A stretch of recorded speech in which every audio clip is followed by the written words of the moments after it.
चलो voice Audible.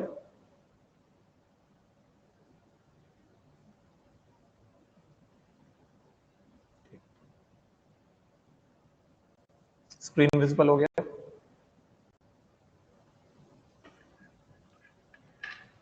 Screen visible हो गई सबको?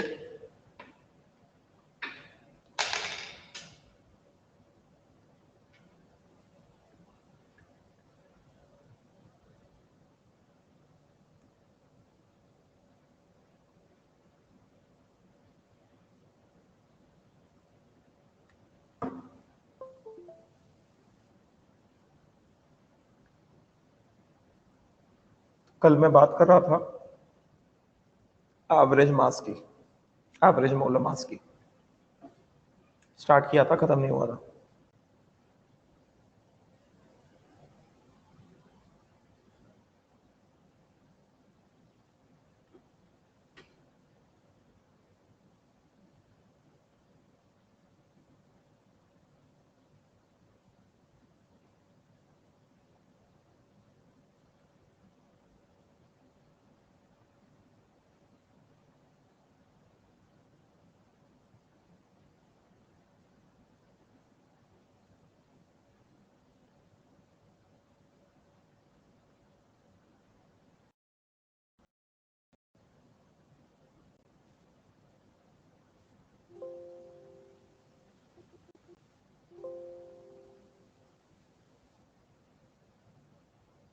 कल जो काम दिया हुआ क्या?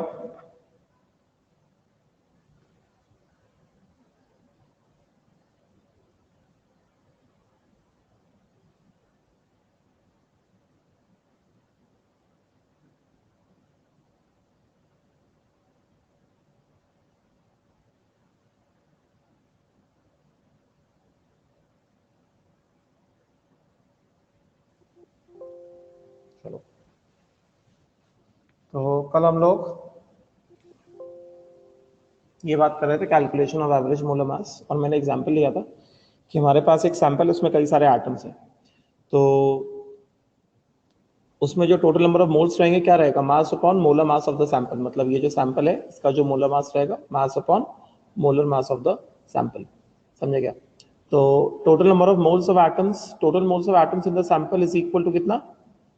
Is equal to mass of the sample upon average molar mass of the sample.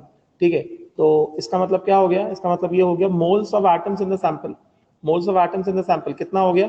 Moles of copper plus moles of iron plus moles of nickel plus moles of zinc, यही होगा ना? मतलब ये हो गया मोल्स ऑफ कॉपर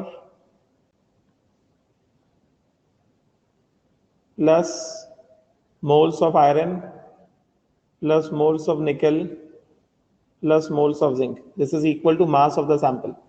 तो mass of the sample क्या होगा? Mass of the sample will be equal to mass of copper plus mass of iron plus mass of nickel plus mass of zinc divided by कितना? Average molar mass of the sample. yes or not? Divided by what? Average gram molar mass of sample. तो now tell me, mass of copper की अगर मैं बात करूं तो हमें copper का मास तो नहीं दिया गया, कॉपर का मास नहीं दिया गया, मगर हमें क्या दिया गया? कॉपर के मोल्स दिए गए ना, कॉपर के मोल्स दिए गए into gram molar mass of copper. Mass of copper क्या होगा? Moles of copper into gram molar mass of copper plus moles of iron into gram molar mass of iron plus कितना? Moles of nickel into gram molar mass of nickel plus moles of zinc into gram molar mass of zinc. Getting ना? Divided by what? Divided by average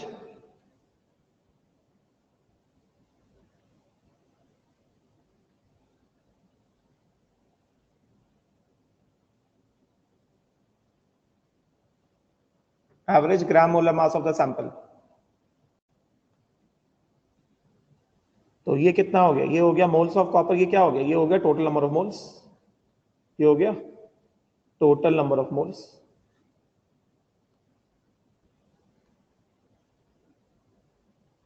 this becomes N total. तो यहां से क्या आ गया अपने पास? यहां से अपने पास आ गया average gram molar mass is equal to कितना, this is equal to moles of copper, molar mass of copper plus moles of iron, molar mass of iron plus moles of nickel, molar mass of nickel plus moles of zinc into molar mass of zinc divided by कितना, total number of moles divided by total number of moles, average molar मास।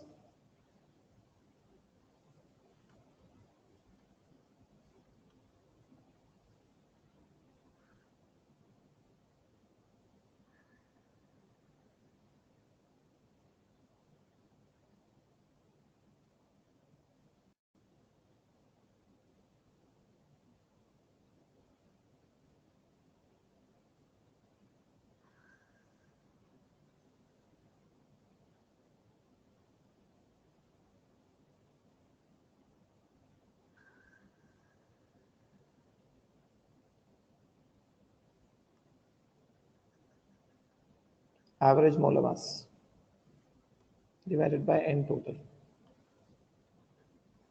तो ये एक form है इसका, ये इसका एक form है। इसको लिखो, फिर दूसरा फॉर्म बताता हूं।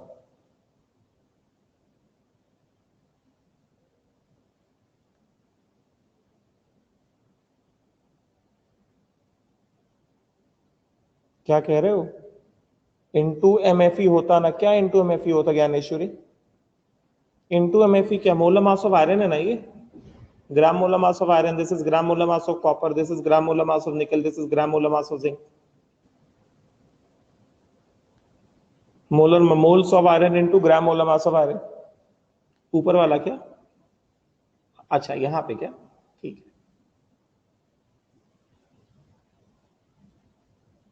ठीक है, क्लियर, क्लियर हुआ, क्लियर हुआ अभी सब लोगों को।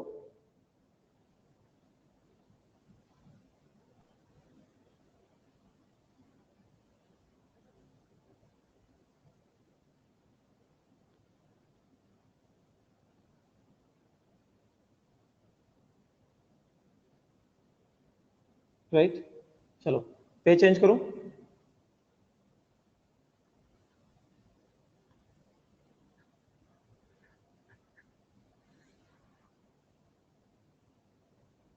पे चेंज कर दो। यस, तो अभी क्या करेंगे इसको हम लोग, अभी हम लोग इसको ऐसे लिखने वाले हैं, एवरेज मोलर मास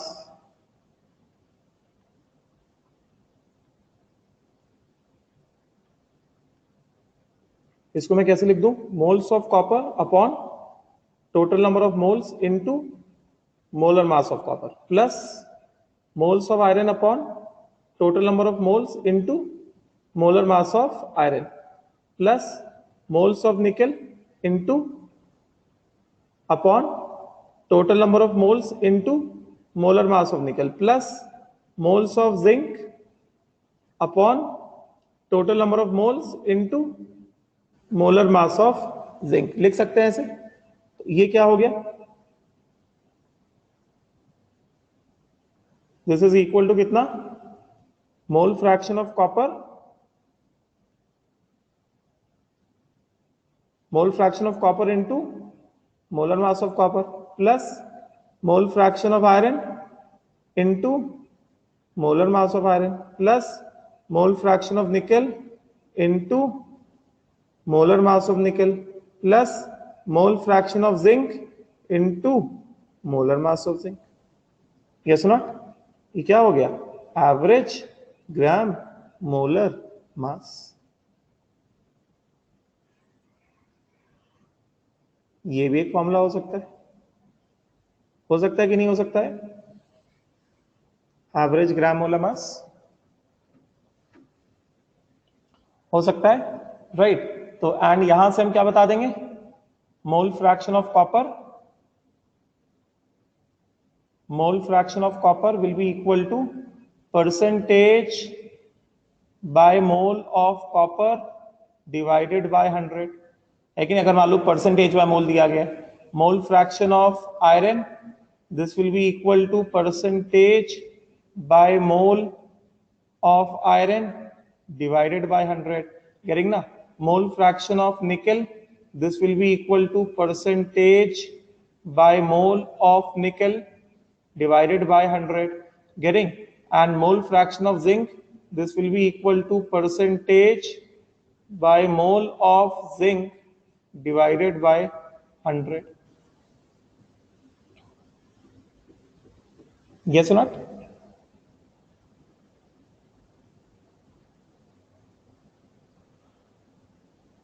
क्लियर हुआ?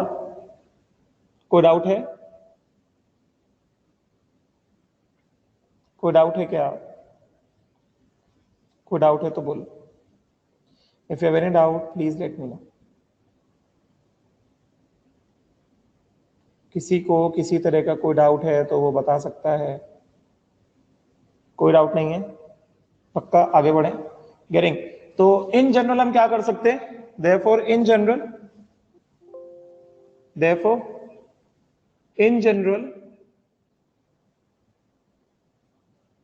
मैं क्या बोल सकता हूं? Average gram molar mass is equal to N1 M1 plus N2 M2 plus N3 M3 and so on divided by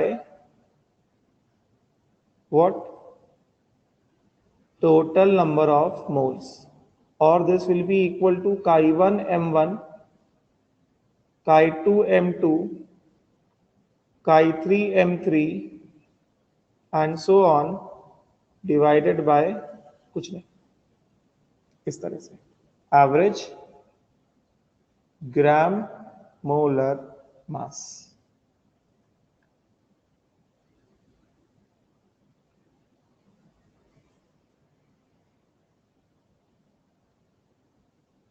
है कि नहीं? आई बात समझ में? क्लियर हुआ? तो मैं पूछता तो हूं स्लाइड चेंज करूं कि ना करूं, तो बताया करो ना. लिख रहे हो अभी, मैं बिना पूछे स्लाइड थोड़ी ना चेंज करता हूं. लिखो.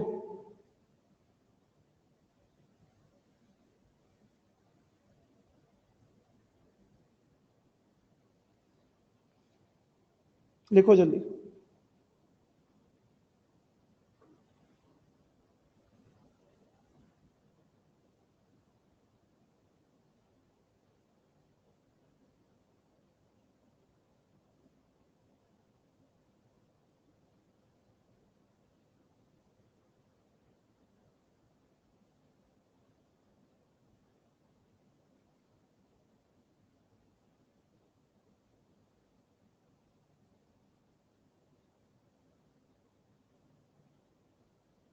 लिख के हो जाए तो बताओ. हो गया लिख के? डन? डन? ठीक, चलो अब क्या करेंगे? वेट, चलो लिखो जल्दी.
चलो हो गया.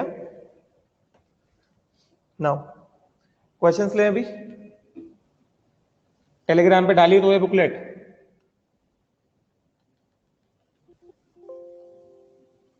चलो क्वेश्चन लेते हैं. क्वेश्चन है हमारे पास,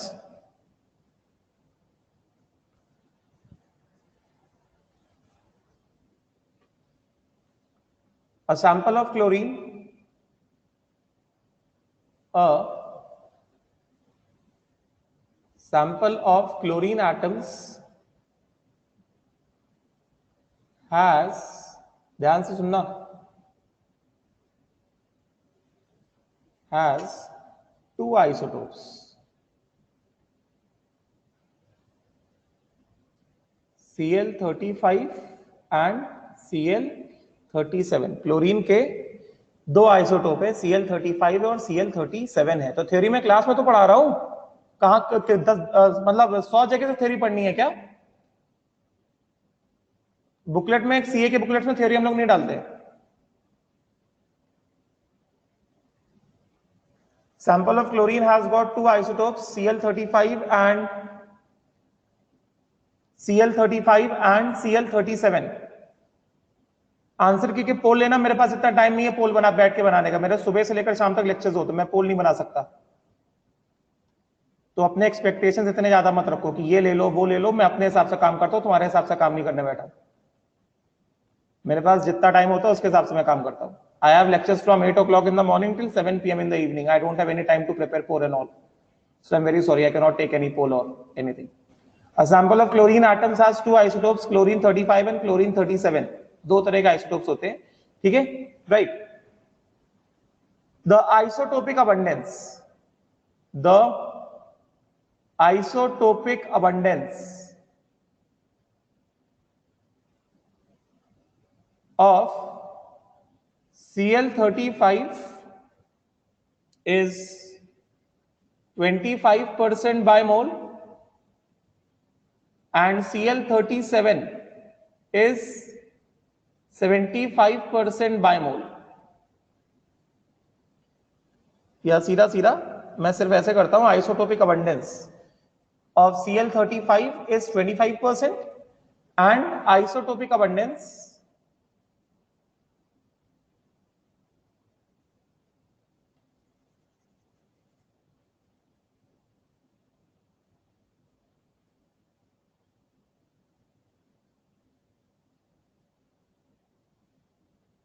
और Cl37 is 75%। तो आइसोटोपिक अबंडेंस का मतलब क्या होता है, यहां पे मैं लिख के देता हूं बिकॉज ये आगे के क्वेश्चन में भी आएगा।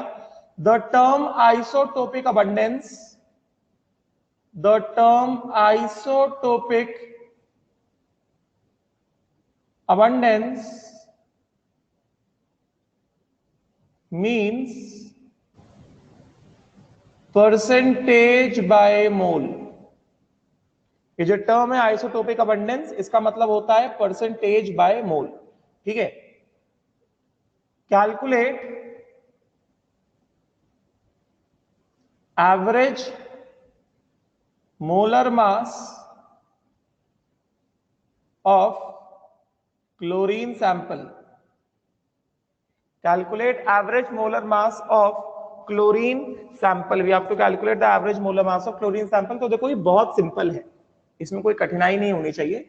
मैंने अभी आपको फॉर्मूला बताया कि average molar mass is simply given by as chi1 m1 chi2 m2 chi3 m3 and so on, yes not. And chi जो है क्या है, परसेंटेज बाय मोल अपॉन 100, ठीक है। तो आपको यहाँ पे क्या दिया गया है, क्लोरीन सैंपल है, उसके दो आइसोटोप हैं, Cl35 है और Cl37 है। अभी आइसोटोप सबको पता है, सबने पढ़ा है क्लास 10th में कि आइसोटोप क्या होते हैं। तो दो तरह के आइसोटोप है, Cl35 और Cl37। अब जो हमारे पास क्लोरीन का सैंपल है, मतलब ये हमारे पास बहुत सारे क्लोरीन के एटम्स हैं, ये हमारे पास बहुत सारे, कई सारे नंबर ऑफ क्लोरीन एटम्स हैं, नंबर ऑफ क्लोरीन एटम्स हैं। तो इसमें से क्या कहा जा रहा है, इसमें से जितने भी क्लोरीन एटम्स हैं उसमें 25% किसके हैं, क्लोरीन 35 के हैं, और 75% किसके हैं, क्लोरीन 37 के हैं। आइसोटोपिक अबंडेंस, आइसोटोपिक अबंडेंस मतलब क्या, out of this entire sample of chlorine atoms 25% atoms belong to chlorine 35 isotope and 75% of these chlorine atoms belong to chlorine 37 isotope। समझेगा। और मैंने आपको यहां पे लिख के भी बताया कि term isotopic abundance means percentage by mole, समझेगा। तो calculate the average molar mass of the chlorine sample, तो we have to calculate the average molar mass of chlorine sample. तो आपको यहां पे क्या दिया गया है, आप कैसे सॉल्व करोगे, आपको दिया गया है गिवन परसेंटेज बाय मोल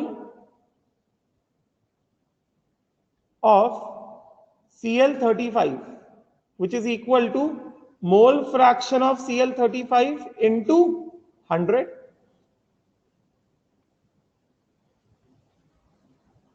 ये कितना हो गया? 25% दिया गया। तो यहां से आपके पास मोल फ्रैक्शन ऑफ Cl35 कितना आ गया? ये आपके पास आ गया 25/100, विच इज इक्वल टू 0.25। उसके बाद आपको क्या दिया गया है? परसेंटेज बाय मोल ऑफ, मोल क्या होता है आपको सिखाया मैंने, मोल फ्रैक्शन ऑफ Cl37 into 100। ये कितना आपको दिया गया? ये आपको दिया गया 75। This implies mole fraction of Cl37 is equal to 75/100। मतलब ये आपके पास कितना आ गया? 0.75 आ गया। बताओ ये बात समझ में आई क्या? ये बात समझ में आई क्या? इसमें किसी को कोई डाउट है किसी तरह का?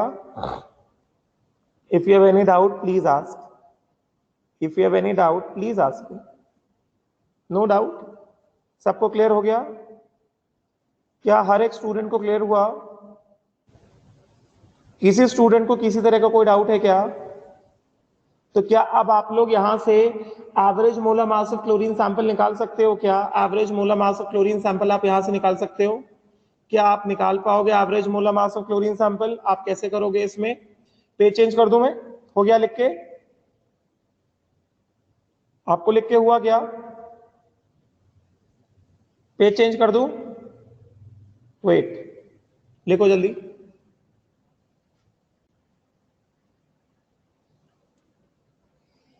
जल्दी लिखो।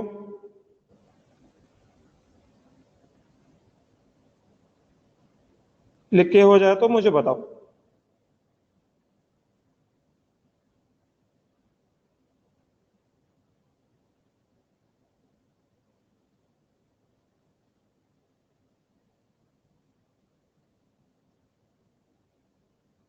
हो गया? तो अब आप कैसे निकालोगे average molar mass? Average gram, average molar mass of chlorine, ये आप कैसे निकालोगे? ये आप निकालोगे मोल fraction of Cl35 into molar mass of Cl35 plus mole fraction of Cl37 into molar mass of Cl37। ऐसे ही करोगे ना? तो ये मोल फ्रैक्शन ऑफ Cl35 आपको कितना आया? ये आपको आया 0.25 into what is the molar mass of Cl35? दिख रहा है Cl35 का मोलर मास क्या होता है? 35 होता है। Plus mole fraction of Cl37 आपके पास कितना है? 0.75 into molar mass of Cl37 कितना हो गया? 37। तो ये कितना हो गया? 0.25 आपको क्या देता है? 1/4 इंटू 35 प्लस 0.75 से आप क्या समझते हो? 3/4 इंटू 37। तो ये कितना आ गया आपके पास? ये आपके पास आ गया कितना आ जाएगा? ये आ जाएगा 37, 35 प्लस कितना? 37 इंटू 3 डिवाइडेड बाय 4। ये आपके पास आ गया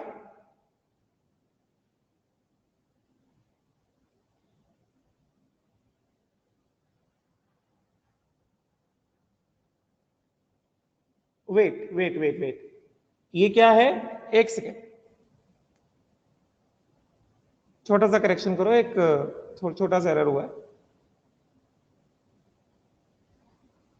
Isotopic abundance of Cl35 is 75%. I'm so sorry, students. Isotopic abundance of Cl35 is 75%, while isotopic abundance of Cl37 is 25%. I'm so sorry. तो आप यहां पे सही कर लो। Percentage by mole of Cl35 आपको कितना है? 75% आपको दिया गया है। ये आपको 75% दिया गया है। And percentage by mole of Cl37 आपको 25% दिया गया। ठीक है? तो आप मोल फ्रैक्शन निकाल लोगे यहां से। मोल फ्रैक्शन ऑफ Cl35 ये आप निकाल लोगे यहां से।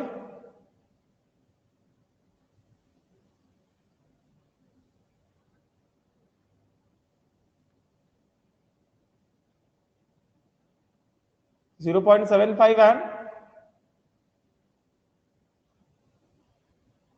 mole fraction of Cl35 is 0.75 and mole fraction of Cl37 is 0.25. ये करेक्शन कर लो आप प्लीज, आप लोग ये करेक्शन कर लो. Mole fraction of Cl35 is 0.75 while mole fraction of Cl37 is 0.25.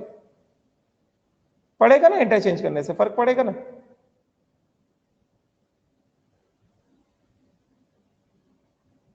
Correction करो, यहां पे करेक्शन बताया, यहां पे करेक्शन बताया, यहां पे करेक्शन बताया, यहां पे करेक्शन बताया, फर्क पड़ेगा ना.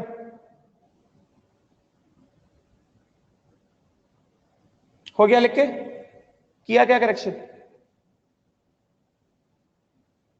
हो गया. आगे बढ़ जाऊं, आगे बढ़ जाऊं क्या, ठीक है चलो. तो यहां से आप क्या करोगे, मोल fraction of Cl35 into molar mass of Cl35 plus mole fraction of Cl37 into molar mass of Cl37. ये आपको कितना दिया गया, मोल फ्रैक्शन ऑफ Cl35 आपको दिया गया है 0.75 इंटू 35 प्लस 0.25 इंटू 37. तो ये हो गया 3 इंटू 35/4 प्लस 1/4 इंटू 37. तो 3 इंटू 35 कितना हो गया, 3 इंटू 35 हो गया आपके पास 105 प्लस 1 इंटू 37 कितना हो गया 37/4. तो ये आपको कितना आ गया, ये आपको आ गया 142/4. तो यहां से आपके पास average molar mass of chlorine कितना आ जाएगा, average molar mass of chlorine sample ये कितना आ गया आपके पास बताइए. 142/4 आप करोगे कितना आ जाएगा आपके पास 35.5 ग्राम्स. आई बात समझ में, बात समझ में आई क्या, बोलो बात समझ में आई क्या. ऐसा कोई स्टूडेंट जिसको नहीं समझा, लिखो जल्दी से, फिर अगला क्वेश्चन देता हूं आपको. लिखिए जल्दी इसको.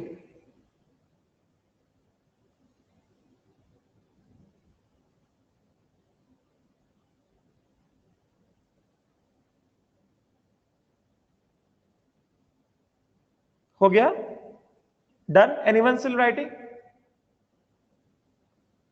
एनीवन स्टिल राइटिंग, हुआ क्या, आगे बढ़ जाऊं, आगे बढ़ जाऊं, ठीक चलो. तो अगला जो है, अगला क्वेश्चन अब मैं रिवर्स कर देता हूं. अब आपको दिया गया है a sample of silver has 2 isotopes, that is Ag107 and Ag109. ठीक है, एवरेज मोलर मास ऑफ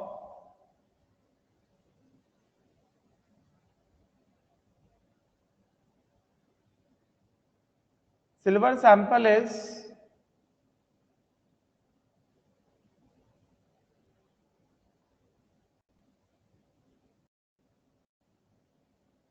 108.5.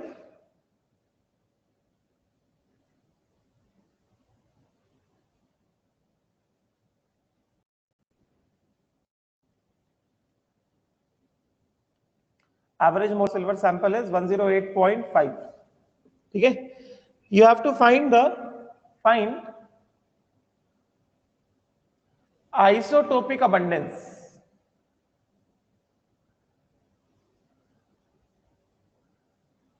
और percentage by mole of Ag107 and Ag109. उसमें क्या फर्क पड़ा रहे यार, कॉमन सेंस नहीं लगाते हो. अगर तुम इसको 0.25 लोगे, अगर पहले वाला वैल्यू रखते 0.25 तो क्या होता 0.25 इंटू 35 प्लस ये कितना होता 0.75 इंटू 37. तो सेम आंसर आता क्या. अगर पहले वाला रखते बिना करेक्शन किए तो 35 साथ 0.25 मल्टीप्लाई करते और यहाँ पे 37 से 0.75 मल्टीप्लाई करते हैं, करेक्शन कर दिया तो 35 से 0.75 मल्टीप्लाई हुआ है एंड 37 से 0.25 मल्टीप्लाई हुआ है, तो डिफरेंस नहीं है क्या?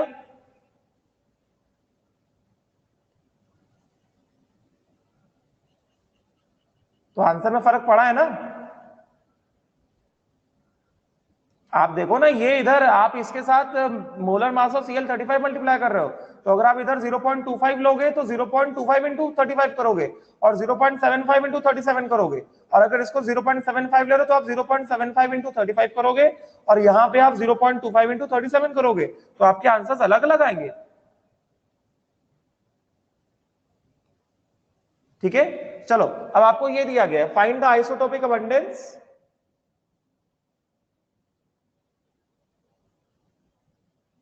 ये आपको निकालना है, आइसोटोपिक अबंडेंस और percentage by mole of silver 37 and silver 107 and silver 109। तो अब आप देखो सब लोग स्टूडेंट्स, आपको यहाँ पे पिछले वाले क्वेश्चन में आपको परसेंटेज बाय मोल मैंने दिया था आपको, और आपको एवरेज मोलर मास निकालना था, तो वो तो आपके लिए बहुत सिंपल था, परसेंटेज बाय मोल आपको मिला था, उससे आपने मोल फ्रैक्शन निकाल लिया, ये आपने मोल फ्रैक्शन निकाल लिया, आपने Cl37 का मोल फ्रैक्शन निकाल लिया, और फिर आप लोगों ने क्या किया, सीधा इस फॉर्मूले में डाल दिया, है कि नहीं? राइट, और आपके पास क्या आ गया, आंसर आ गया। बट यहां पे आपको क्या दिया गया है, यहां पे आपको दिया गया है कि sample of silver has two isotope, silver 107 and silver 109, आपको दो आइसोटोप बताए गए। यहां पे आपको एवरेज मोलर मास नहीं निकालना है, यहां पे आपको एवरेज मोलर मास दिया गया है 108.5, आपको यहां पे परसेंटेज बाय मोल निकालना है कि नहीं? सिल्वर 107 एंड सिल्वर 109 का आपको यहाँ पे परसेंटेज बाय मोल निकालना है। तो आप यहाँ पे बहुत सिंपल सा काम करोगे, कैसे करोगे आप? आपने पहले जो किया आप एकदम उसका रिवर्स करोगे, देखो, क्योंकि पहली बार सॉल्व कर रहे हो, तो देखो मैं कैसे बता रहा हूं आपको। हमें पता है कि सिल्वर के सैंपल में दो आइसोटोप है, 107 और 109 है, क्या ठीक ना? तो इसका मतलब क्या हुआ, इन सिल्वर सैंपल आपको दो आइसोटोप दिए गए, आपको दिया गया सिल्वर 107 एंड सिल्वर 109, मतलब आपके पास मोल फ्रैक्शन ऑफ सिल्वर 107 है plus mole fraction of silver 109 होगा। ये कितना होगा, 1 होगा ना, क्योंकि सिल्वर के आइसोटोप में सिर्फ 107 और 109 है, तो सभी मोल फ्रैक्शन को ऐड करेंगे आप, तो आपके पास आंसर कितना आएगा, 1 आएगा कि नहीं आएगा? बोलो, आपके पास आंसर कितना आएगा, 1 आएगा कि नहीं आएगा? आएगा ना। तो इसका मतलब आप क्या कर सकते हो, आप सीधा सीधा यहां से ऐसा लिख सकते हो, मोल फ्रैक्शन ऑफ सिल्वर 107 को आप ऐसे लिख सकते हो 1 minus mole fraction of silver 109। क्या आप इसको ऐसे लिख सकते हो, mole fraction of silver 107 is equal to 1 minus mole fraction of silver 109?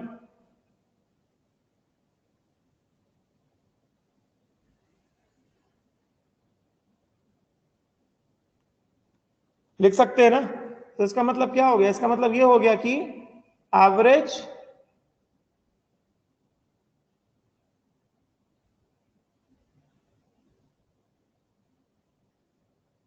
molar mass, this will be equal to mole fraction of silver 107, नीचे लिखता हूं,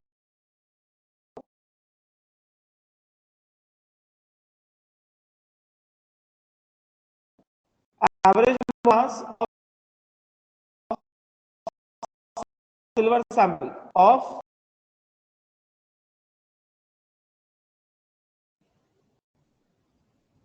is equal to mole fraction of silver 107, molar mass of silver 107 plus mole fraction of silver 109 into mole mass of silver 109, ऐसा होगा ना? तो मोल fraction of silver 107 को हम क्या कर देंगे, 1 minus mole fraction of silver 109 कर देंगे, तो ये आपको रहेगा 108.5, और इसको आप क्या कर दोगे, 1 minus mole fraction of silver 109, इसको आपने ऐसे लिख दिया, into molar mass of silver 107 कितना है, 107, plus mole fraction of silver 109 into कितना, 109, तो ये आपका कितना आ गया, ये आपके पास आ गया, ये आपके पास निकल के आ गया 107 minus 107 into mole fraction of silver 107 plus 10 into mole fraction of silver 109। तो ये अपने पास आएगा 1.5 पेज।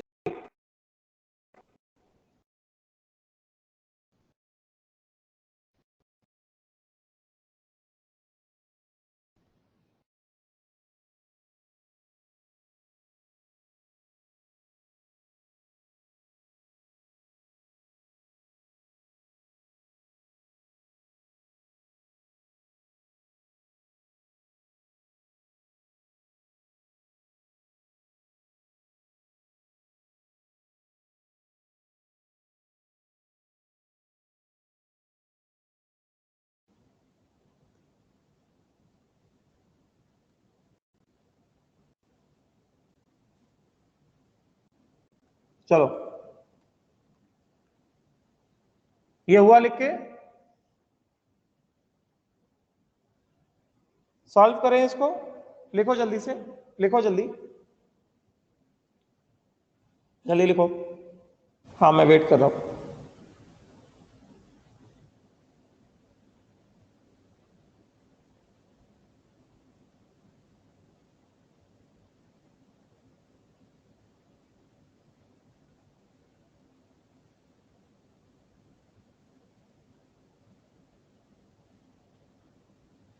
हो गया आपका, हो जाए तो आप मुझे बता दो। हाँ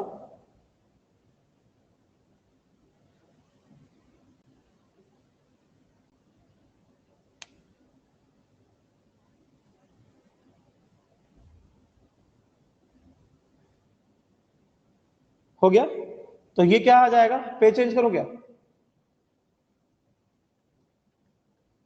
तो ये अपने पास आ जाएगा 108.5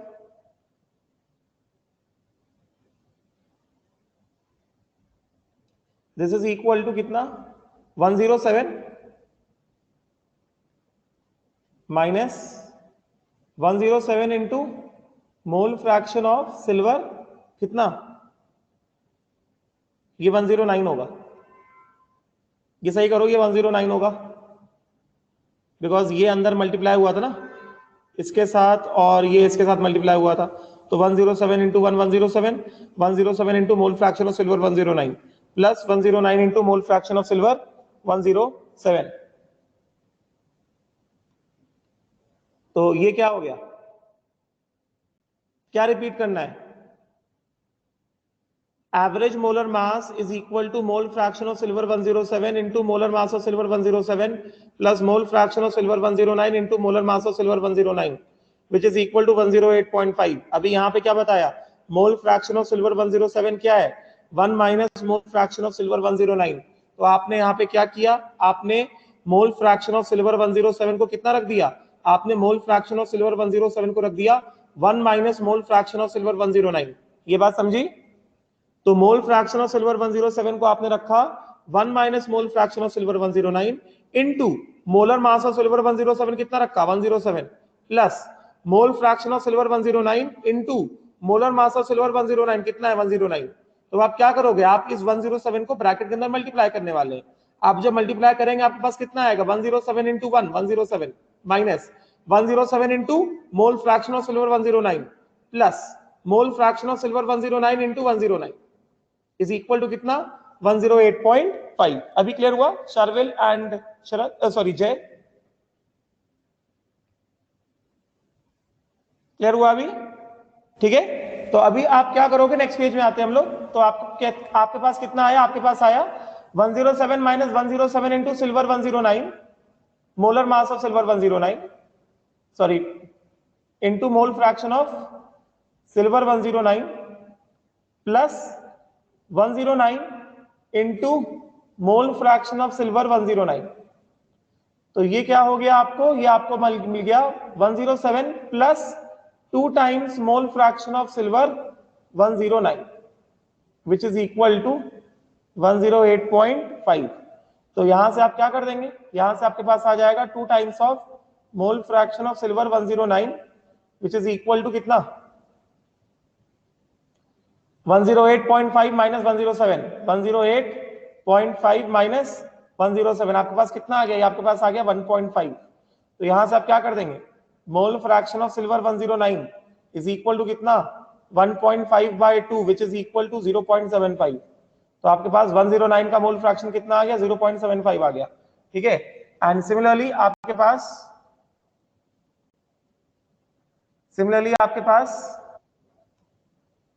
मोल फ्रैक्शन ऑफ सिल्वर 107 कितना आ गया, ये आपके पास आ जाएगा 1 minus mole fraction of silver 109 which is equal to 1 minus 0.75 which becomes mole fraction of silver 107 which is equal to 0.25। तो आपको परसेंटेज निकालना है, तो percentage by mole of silver 107 कितना हो गया, मोल फ्रैक्शन इनटू 100 25% हो गया। And percentage by mole of silver 109 ये आपके पास कितना आ गया, मोल फ्रैक्शन इनटू 100 मतलब कितना 75%। समझ में आया, बताइए समझ में आया क्या, समझ में। अब अगला वाला क्वेश्चन हम लोग बहुत इंपॉर्टेंट करने वाले हैं। चलो ये हुआ क्या लिख के, ये लिख के हुआ क्या सबका, आप लोग का हुआ क्या ये लिख के स्टूडेंट्स,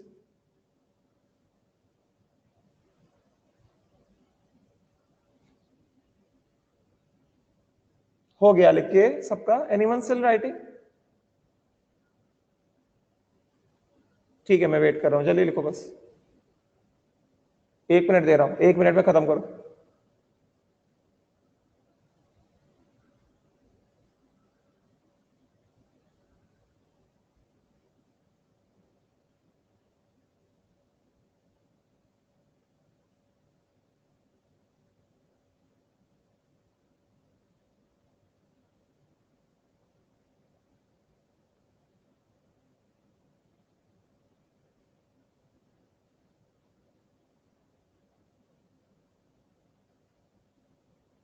हो गया, क्या बताऊं फिर से, क्या बताऊं फिर से प्रसाद, अब तुम अपना दिमाग लगाओ, ये नहीं समझा तुमको, ये समझा 1 माइनस 0.75 0.25। तो परसेंटेज बाय मोल क्या होता है भाई, परसेंटेज बाय मोल क्या होता है, मोल फ्रैक्शन इनटू 100 होता है कि नहीं होता है। तुम लोगों को एक एक स्टेप समझाना पड़ेगा क्या, 11th में आ गए हो भाई अभी तुम लोग, ये क्या दिमाग लगा के नहीं बैठे हो क्या, अपना दिमाग साथ साथ में लेके नहीं बैठे हो क्या तुम लोग बिल्कुल भी। कितनी बार ये फॉर्मूला बता चुके हैं, percentage by mole is equal to mole fraction into 100। तो ये आपके पास मोल फ्रैक्शन ऑफ सिल्वर 107 आपको कितना है, आपको मोल फ्रैक्शन ऑफ सिल्वर 107 आया 0.25। तो आपको परसेंटेज बाय मोल कितना आएगा, मोल फ्रैक्शन इनटू 100। तो मोल फ्रैक्शन ऑफ सिल्वर 107 आपने कितना निकाला, ये आपने निकाला मोल फ्रैक्शन ऑफ सिल्वर 107 इनटू 100। आपने मोल फ्रैक्शन कितना निकाला 0.25 निकाला, तो 0.25 इंटू 100 ये आपके पास कितना आ गया, ये आपके पास 25% आ गया। Similarly mole percentage by mole of silver 109, percentage by mole of silver 109 क्या होगा, मोल fraction of silver 109 into 100। Mole fraction आपने कितना निकाला 109 का, 0.75 निकाला आपने, 0.75 इंटू 100। तो ये आप कितना कर दोगे, ये आपके पास 75% आएगा कि नहीं आएगा।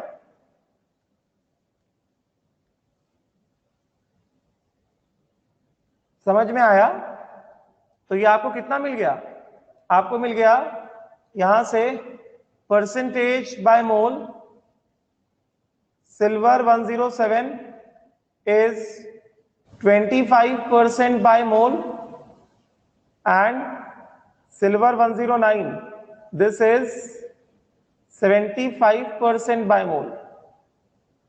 क्लियर हुआ प्रसाद, क्लियर हुआ आपको, ठीक। चलिए अब अगले क्वेश्चन में आते हैं। अगला वाला क्वेश्चन आप ध्यान से देखो,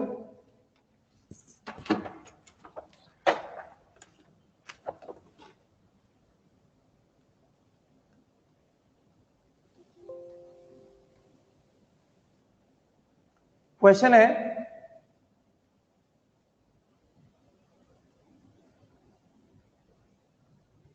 क्वेश्चन है air is a mixture of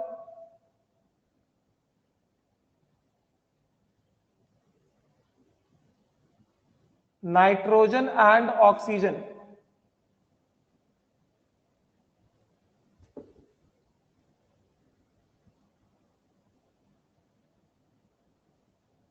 full stop.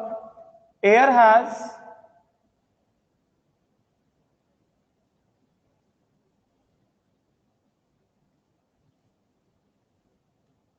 इसमें कहा जा रहा है consider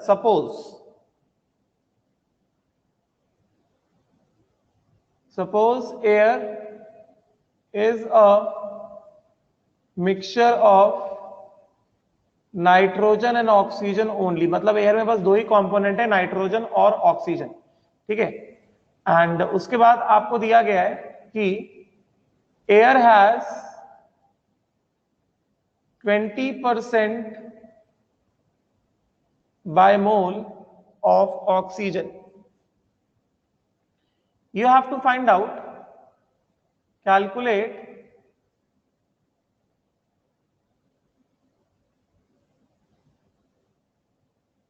average molar mass of air and vapor density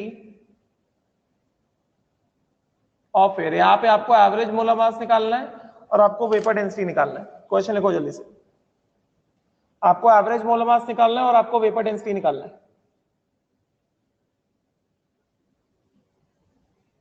पहला क्वेश्चन। सेकंड क्वेश्चन मैं आपको देता हूं, आपको सेकंड क्वेश्चन है, ध्यान से देखिएगा। Two gases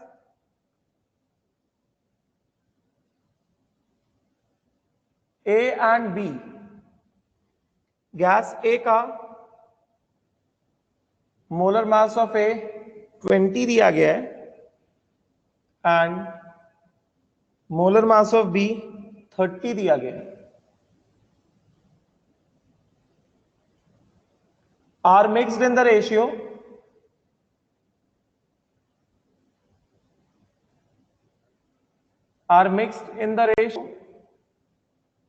small a is to small b by mole, are mixed in the ratio small a is to small b by mole, full stop. Average molar mass after full stop, average molar mass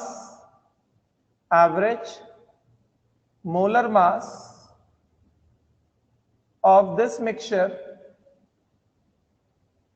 is 24, full stop. What will be the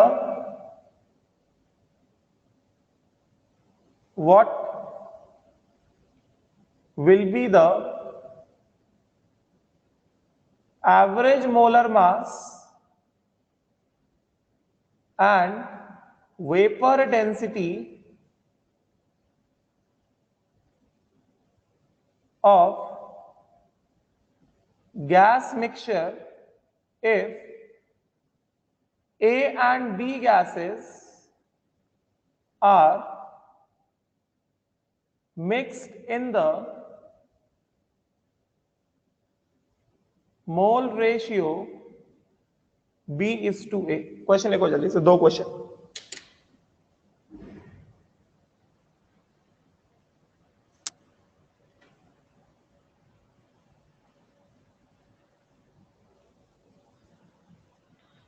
question लिखो जल्दी से, एक question मैं कराऊंगा, एक question तुम खुद से करोगे।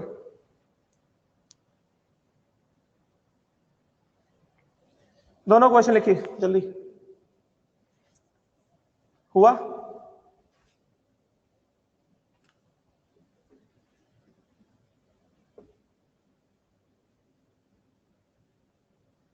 हो गया? चलो इसको मैं कर देता हूं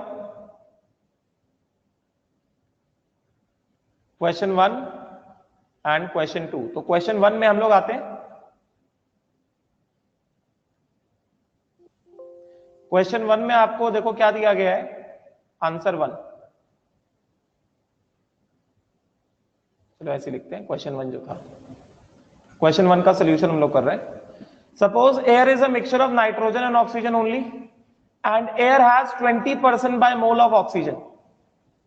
तो air has nitrogen and oxygen only, समझे क्या?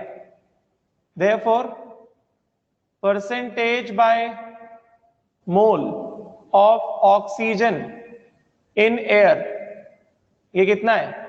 20% है ना। तो एक तरह से आप यहां से मोल फ्रैक्शन ऑफ ऑक्सीजन निकाल सकते हो, कितना? परसेंटेज बाय मोल अपॉन कितना? 100। परसेंटेज बाय मोल कितना? 20/100, कितना हो गया? ये 0.2 हो गया। Percentage by mole of oxygen आ गया। तो क्या आप यहां से percentage by mole of nitrogen भी निकाल सकते हो क्या एयर में? बताओ, percentage by mole of oxygen तो आ गया, percentage by mole of nitrogen आएगा क्या? This will be equal to 1 minus percentage by mole of oxygen, क्योंकि क्या कह रहा है? Air has got only 2 components, nitrogen and oxygen. Yes not? कितना हो गया? 1 minus 0.2 which is equal to कितना? 0.8। Yes not?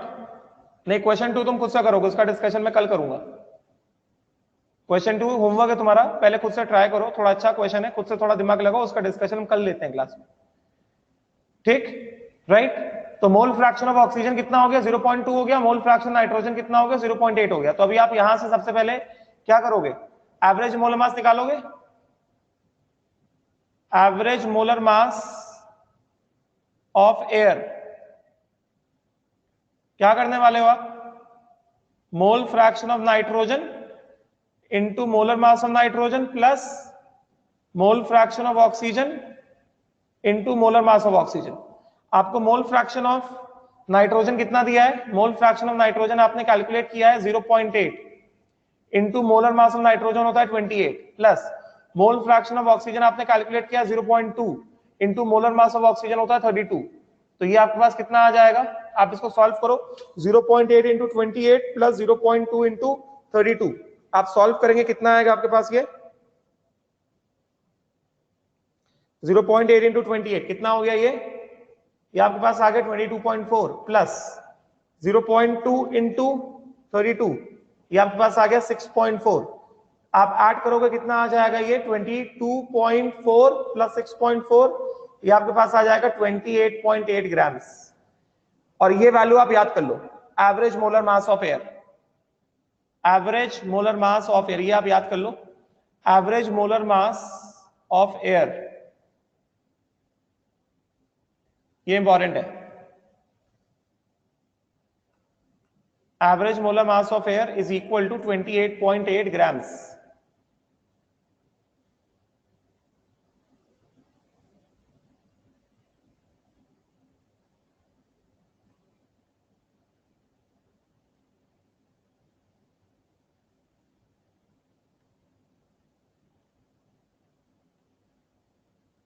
Just learn this value of average molar mass of air. It is 28.8 grams.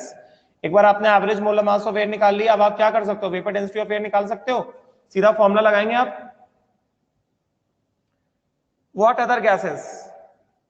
What other gases? Other gases का percentage बहुत कम होता है, nitrogen oxygen का ही major percentage होता है। कार्बन डाइऑक्साइड का percentage is very less, it is 0.03%. Rest other gases like argon and all, they are even less. Argon is 0.01%, बहुत कम percentage है। गेटिंग ना? तो उसको लेने का कुछ मतलब नहीं। इसी वजह से मैंने क्वेश्चन में कह दिया है कि सपोज कर लो आप कि एयर में नाइट्रोजन ऑक्सीजन ही है, तो नाइट्रोजन ऑक्सीजन ही डोमिनेट करने वाले हैं मास में। आप कार्बन डाइऑक्साइड ले सकते हो, बट कार्बन डाइऑक्साइड का percentage is very less, it is 0.03%. Argon is very less, it is 0.01%. समझे क्या? तो उसको लेने का मतलब नहीं है, वो बहुत कम होगा। तो ये मोलर मास ऑफ एयर जो है अराउंड 28.8 के आसपास ही रहे। हाँ, क्वेश्चन में दिया है कि सपोज कर लो कि सिर्फ नाइट्रोजन ऑक्सीजन ही है, क्वेश्चन में आपको दिया गया है, क्योंकि मैंने आपको क्वेश्चन में सिर्फ और सिर्फ percentage by mole of oxygen दिया है। इसी वजह से मैंने आपको क्वेश्चन में दिया है कि अज्यूम करो कि सिर्फ नाइट्रोजन ऑक्सीजन ही है। अगर नाइट्रोजन के अलावा और भी गैसेस होते तो आप मोल फ्रैक्शन ऑफ नाइट्रोजन ना निकाल पाते। इसी वजह से मैंने आपको क्वेश्चन में दे दिया है कि सपोज कर लो सिर्फ नाइट्रोजन ऑक्सीजन ही है and percentage by mole of oxygen आपको मैंने दिया कितना? 20%। अब जब आपके पास सिर्फ 2 ही गैसेस है एयर में मिक्सचर में, ऑक्सीजन का मोल फ्रैक्शन आपने निकाल लिया है 0.2, तो आप नाइट्रोजन का मोल फ्रैक्शन आप निकाल लेंगे 0.8, और उससे आप क्या कर लेंगे, यहाँ पे आप इससे एवरेज मोलर मास निकाल लेंगे। समझ में आया? ठीक है, तो अब आप वेपर डेंसिटी ऑफ एयर निकाल सकते हैं क्या? आप लोग वेपर डेंसिटी ऑफ एयर निकाल लेंगे? मैंने आपको कल फॉर्मूला बताया था, vapour density of air is just a ratio, dimensionless quantity होता है, गेटिंग? तो vapour density of air, this is equal to molar mass of air by 2, 28.8 by 2 which is equal to 14.4, no unit, इसका कोई unit नहीं होगा, कोई भी इसका कुछ भी डायमेंशन नहीं होगा, vapour density of air will be simply 14.4। समझ में आया? क्लियर? क्लियर हो गया? क्लियर हो गया? डाउट है किसी को?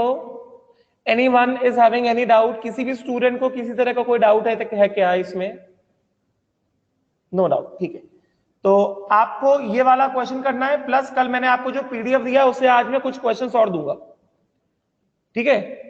28 कहां से आया? कौन सा 28? आप नाइट्रोजन का मोलर मास नहीं निकाल पाओगे क्या? नाइट्रोजन क्या होता है? 714 होता है ना, तो N2 का आप मोलर मास नहीं निकाल सकते क्या? आप लोग बिल्कुल कॉमन सेंस नहीं लगाते हो, आप लोग बिना दिमाग के बैठे हो, आप लोग अपना दिमाग साथ लेके नहीं बैठे हो, बिल्कुल कॉमन सेंस नहीं लगा रहे हो आप लोग। मोलर मास ऑफ नाइट्रोजन क्या 28 नहीं होता है क्या? मोलर मास ऑफ ऑक्सीजन 32 नहीं होता है क्या? ठीक है, तो आपको ये वाला क्वेश्चन करना है, आप ये वाला क्वेश्चन खुद से ट्राई करोगे, प्लस कल मैंने जो ग्रुप में पीडीएफ डाला है, मैंने मेंस मतलब जेई के बैच में भी डाला है, नीट के बैच में भी डाला है, आज मैं उससे कुछ क्वेश्चंस और देने वाला हूं, आप वो वाले क्वेश्चंस को भी अटेम्प्ट करना, ठीक है? राइट, फिर 1-2 दिन में जो काम हो जाएगा उसका फिर हम डिस्कशन लेंगे क्लास में डाउट्स के आपका, ठीक है? क्वेश्चन 2 के आंसर का मोलर मास 26 ग्राम है का? Yes, answer is 26 gram molar मास। इसका आंसर है एवरेज मोलर मास, आंसर मैं बता रहा हूं आपको, average molar mass this is equal to 26 and vapour density will be equal to 13, ये आंसर है इसका। कल करेंगे डिस्कस, अगर नहीं आएगा तो, ठीक है? विल डिस्कस इट टुमारो, ठीक है? राइट, चलो will stop here, thank you.